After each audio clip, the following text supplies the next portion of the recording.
This episode is sponsored by Amy Wangard. The Amy Wangard Group is proud to serve Northeast Ohio and all YSU alumni.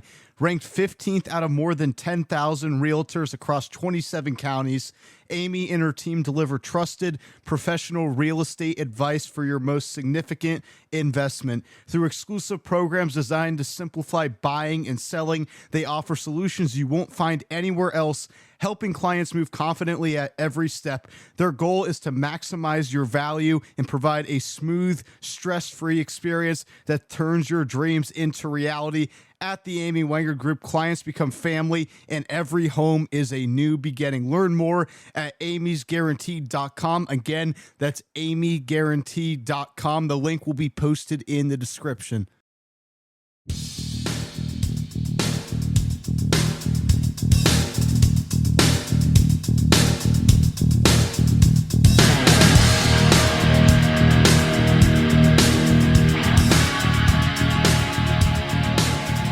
All right, welcome in, ladies and gentlemen, to another episode of the Penguin Nation Fans Podcast. As always, I am your host, Gino Leone. You can follow me on Twitter and Instagram at YTown Nation. And don't forget to check out my written work over on Redshirt Sports. Today, we're breaking down one of the biggest games on Youngstown State's 2026 schedule. YSU, in week 4 of the season, will take a trip to Brookings, South Dakota, a place where YSU has not won a game at since 2014. This is the Missouri Valley Football Conference opener. It's a night game, 7 p.m. kickoff. It's going to be a crazy environment in Brookings, South Dakota. And I want to start doing these matchup previews for YSU as I release team previews for each team in the conference. I also want to do matchup breakdowns for YSU, where I record these episodes and really dive into the position group matchups that we need to look for, recapping the last season's matchup and seeing where YSU and South Dakota State both line up this season. And I think the early feel for this particular game is that there are two legit FCS contenders that will be meeting up in this week 4 matchup. I think YSU is sort of going under the radar a bit so far preseason. I know they're probably going to be ranked within the top 10 for most FCS media members, but I do think this is a team that could legitimately contend at the top of the Missouri Valley Football Conference, and this should be one of the more exciting matchups. My early feel as well is that this game, it's sort of a shame that this game takes place so early in the season. I feel like if these two teams played later in the season, this could be one of the better games of the entire 2026 campaign, just based on the fact that each team will probably improve from week to week, given that they remain healthy. They're able to keep their key players on the field. But this matchup, again, feels much closer than a lot of national media members are probably going to imply, because I do think the talent is pretty even in both Brookings, South Dakota, and Youngstown State, at least for next season. And that's something that we haven't always been able to say from a YSU perspective. Usually South Dakota State has the upper advantage, has a few more talented guys at certain positions than Youngstown State. This season, it looks like it could be a fairly even matchup when YSU hits the road. So let's first set the stage. Last season, Youngstown State lost at home in a very good ball game against South Dakota State, 35-30. But this game, again, was much tighter than people might remember. YSU actually led 17-7 at halftime. They had plenty of opportunities to extend that lead in the first half, but they failed to convert in the red zone on several key opportunities, and that ended up biting YSU. South Dakota State made really good adjustments at halftime, and they used a massive 21-0 third quarter run to flip the game, completely control momentum. And after that run, you sort of knew it was going to be an uphill battle for YSU to overcome that deficit. YSU, looking at the final stats, actually outgained South Dakota State 431-400. The Penguins averaged 5.9 yards per play, while South Dakota State was just below that with 5.8 yards per play. Beau Brungard, 275 yards passing and 3 touchdowns. He also rushed for 130 yards and another touchdown. And YSU's offense was able to move the football. They utilized a full house package with some running backs, some wide receivers in the backfield with Beau Brungard.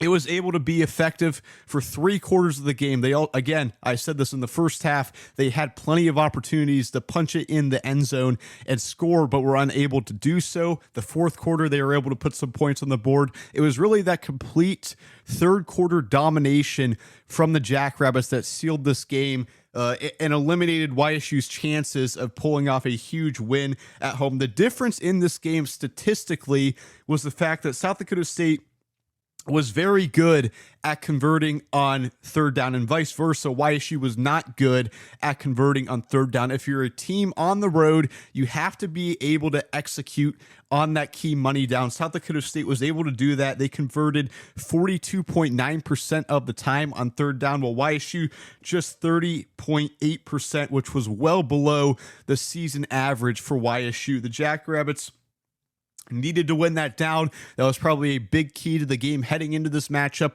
They were able to be successful in that situation. Another huge factor, and honestly, I think this was probably the sole factor that resulted in the Jackrabbits pulling away and surging ahead to a massive third quarter lead, is the fact that they rushed for 211 yards. Julius Loffridge completely took over. He had 175 rushing yards and 4 touchdowns, 7 yards per carry. YSU's defensive front just got worn down during the third quarter stretch, and I've talked about this before, I felt like YSU failed to make the proper halftime adjustments, really both offensively and defensively. So that was a massive failure in that department, and that's something that YSU would struggle with all season long, as we saw in the Northern Iowa game and then that Yale playoff collapse that'll be breaking down on film here soon. So the circumstances entering 2026, what's funny about this and when these teams meet up is that the path to get to that matchup is very similar for both teams. Both YSU and South Dakota State play easy opponents before getting a big-time Power 4 matchup. Let's first talk about YSU. Heading into this game, I project YSU to be 2-1, right? They should handle Mercyhurst and Duquesne at home.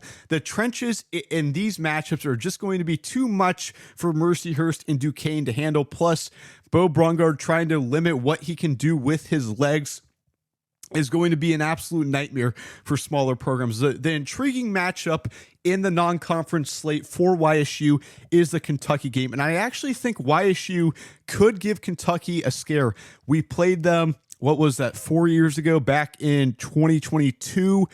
We competed pretty well. I mean, we lost 31-0, but it was still a competitive ball game, and YSU was able to set some edges up front, especially defensively.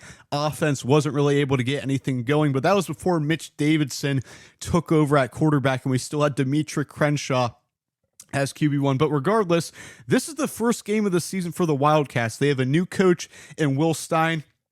And YSU, unlike Kentucky, they get a warm-up before this game. And I think this roster for YSU has legitimate FBS level talent. They have Beau Brungard, they have Desmond Lee, Mike Wells, others. These are guys that could 100% play at least at the G5 level, if not the Power 4 level. Some of these guys are very talented.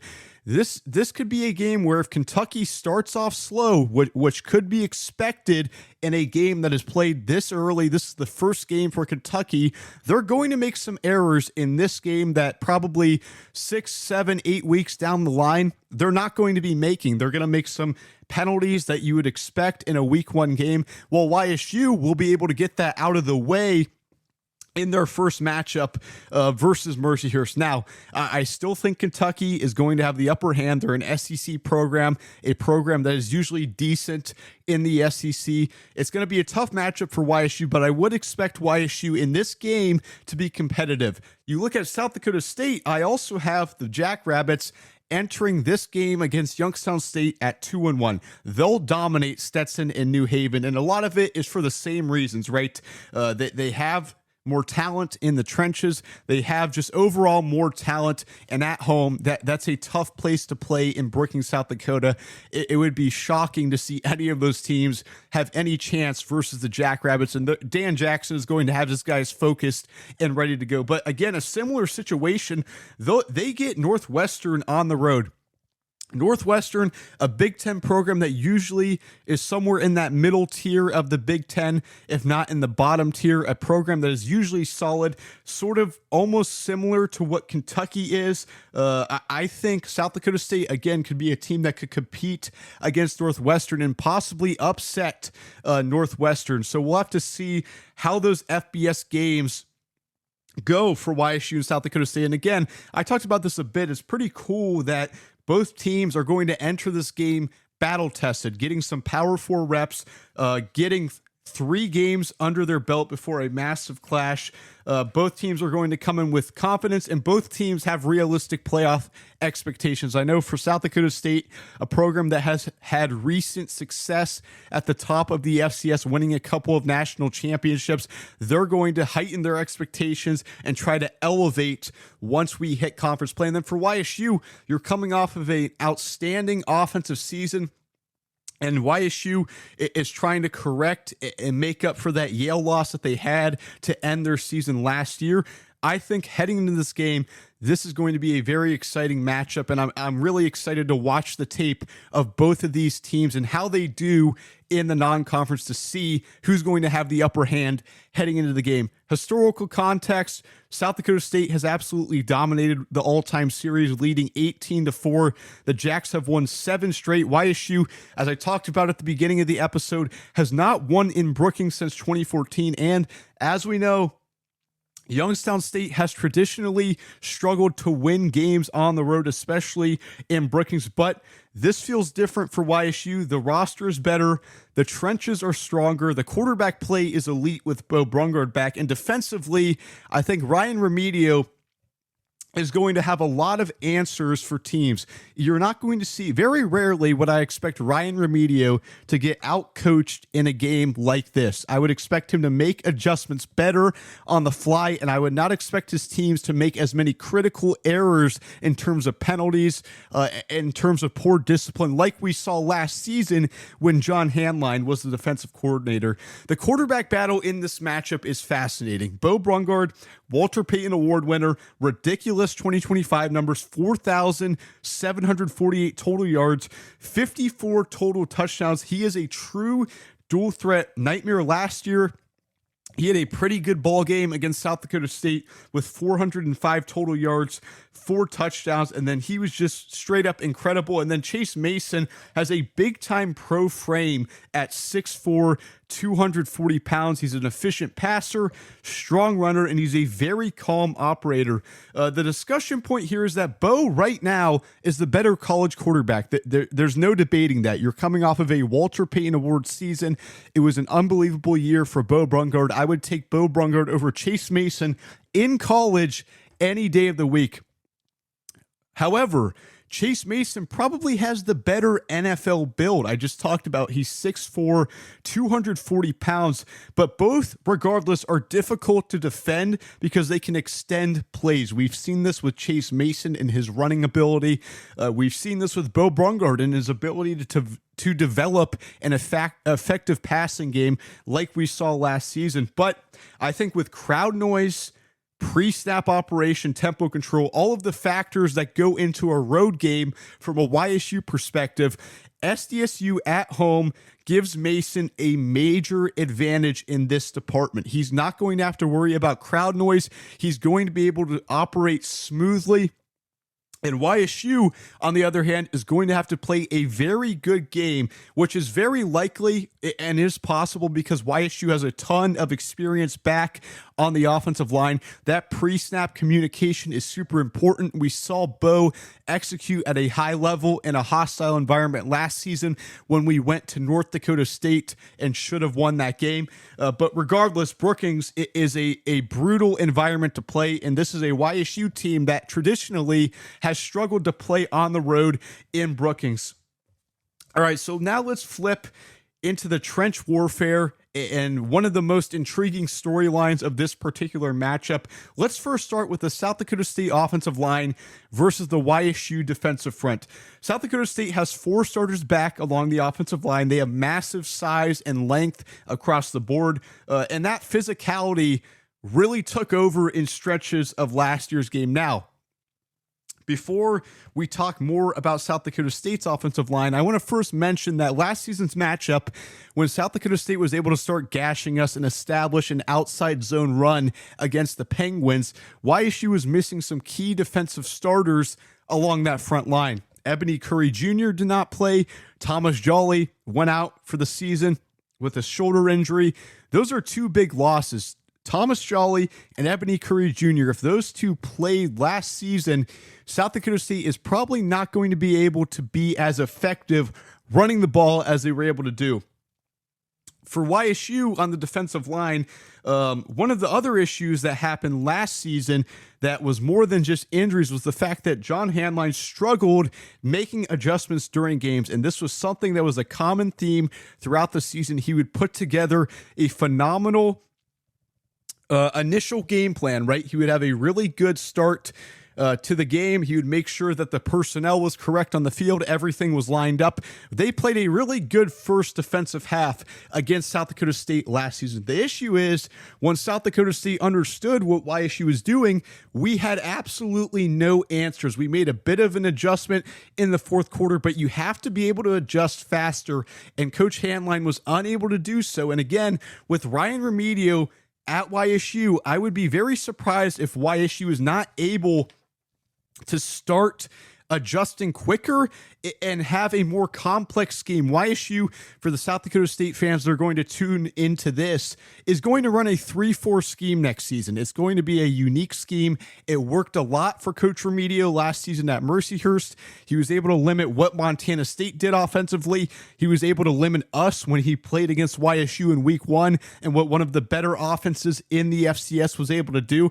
I just think for South Dakota State, seeing this scheme firsthand and just a completely new defensive philosophy, it's going to take a sort of an adjustment period for the Jackrabbits to get used to what he's doing, because it is a difficult scheme to account for pre-snap. There's a lot of different coverages, a lot of different disguises. There's more blitzes, more pressure packages.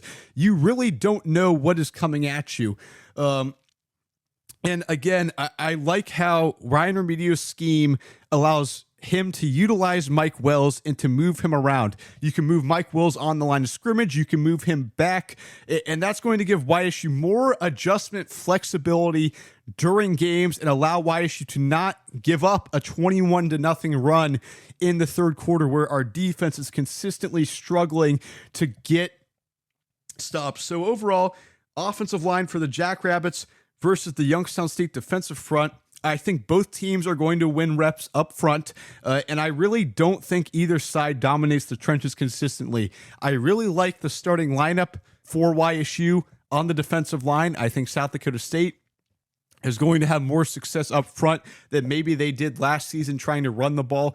I think it's going to be a clean slate on the trenches there, and YSU has plenty of depth. If some guys aren't performing at the level they should be, they can rotate guys in. They have some big physical body types that they can rotate in there. Now let's flip it over to the YSU offensive line versus the South Dakota State defensive front. YSU returns basically everybody up front. Desmond Lee headlines the unit.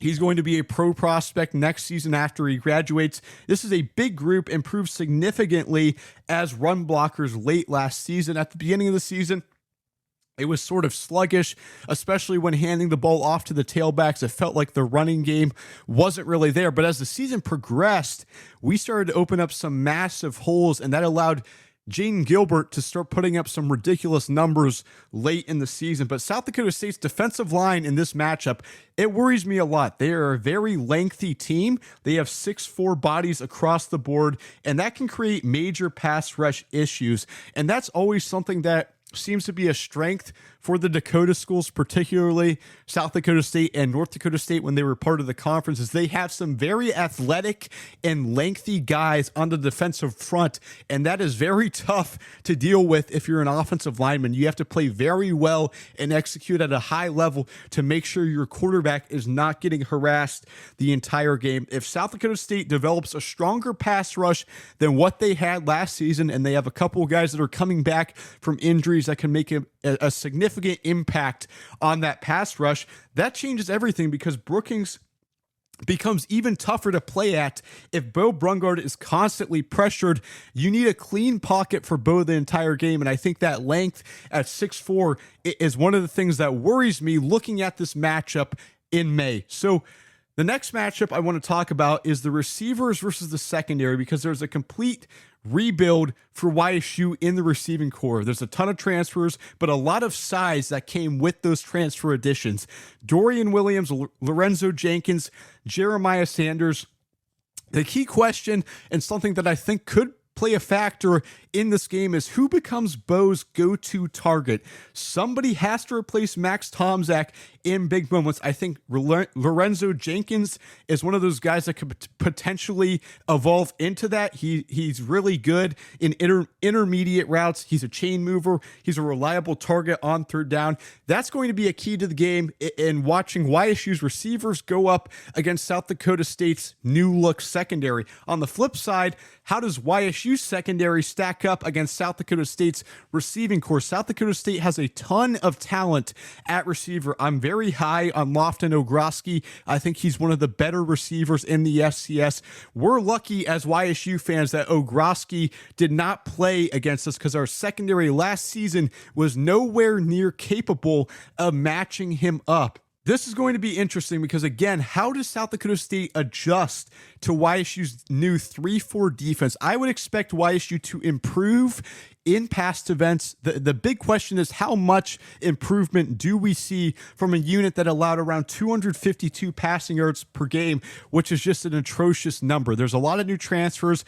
Are the secondary pieces at this point in the season going to be gelled together? And this, again, is a very dangerous wide receiver core for South Dakota State. There's a ton of depth with guys like Graham Goring and Jack Smith as well. It's going to be a difficult matchup, but again, South Dakota State is not used to seeing this style, and I think Riemedio's scheme is going to create some confusion pre-snap, and rotating DB packages could slow some of the explosive plays that South Dakota State was able to have through the passing game last season.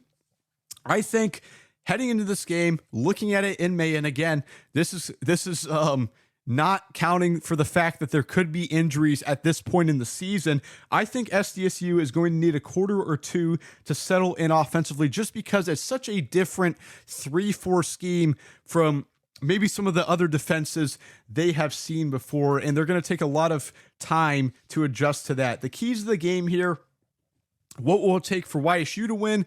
What will it take for South Dakota State to win? The obvious one here for YSU, and this was the money down that South Dakota State won on last season on the road, is you have to win on third down. That is one of the most important downs. Actually, you could argue that is the most important down in a football game to convert on. If you win that third down battle, you're going to have a good chance to be successful. You have to avoid procedural penalties. You have to protect Beau. You have to hit explosive plays on the outside. And then also on defense, limit South Dakota State's rushing attack. You cannot allow them to get rolling like they were able to do last season and rip off that 21-0 run that resulted in South Dakota State winning that game last season on the road. For South Dakota State, you just got to control the tempo at home. You have to handle the environment. Hope that YSU comes into this game a bit rattled for a team, again, that struggles to play on the road. Stay ahead of the sticks. Create pressure with the defensive line length. I think that's going to be a key to the game for South Dakota State. And then force YSU into obvious passing downs. If you can get YSU into third and long situations, that's going to be huge with that home environment, with that home crowd on your back. That's going to be tough for the Penguins to convert on third and long opportunities. So my final prediction for who wins this game, who loses this game, is honestly, again, this game stinks that it's so early in the season. I think this could be one of the better games in the FCS if it was later in the season. But regardless, this is going to be a good game. I think the trenches are close. Quarterback play is elite on both sides. The difference probably comes down to environment, execution, and explosive plays. And because of that, I'm taking South Dakota State because it's in Brookings, it's at night, and YSU still has to prove it can consistently win these road games before I start making major predictions like YSU beating the Jackrabbits on the road. But again, this is not a large gap between these two teams. This is going to be a tight game. It feels like a 55-45 type game. Not exactly a coin flip, but South Dakota State's going to get that advantage at home. And I would be shocked if this turns into an absolute blowout unless YSU has some key injuries. I think this is going to be a competitive game, and I think this is going to be a game where YSU is going to have their opportunities to win. But with the Jacks at home, I would expect them to take care of business versus the Penguins. So let me know your score predictions in the comments section. Do you think YSU can finally break through